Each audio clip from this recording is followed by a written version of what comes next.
نحن نتخطف من حولنا من جميع الأعداء ومن جميع الجهات، ولكن يقول صلى الله عليه وسلم: إني تارك فيكم ما إن تمسكتم به لن تضلوا بعدي، كتاب الله وسنتي.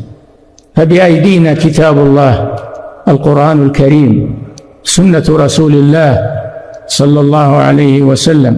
إن تمسكنا بكتاب الله وبسنته فلن يضرنا من يتخطفنا ومن يريد بنا سوءا. وإن أفلتت أيدينا لا قدر الله من هذا الحبل المتين فإننا نكون من أول الهالكين.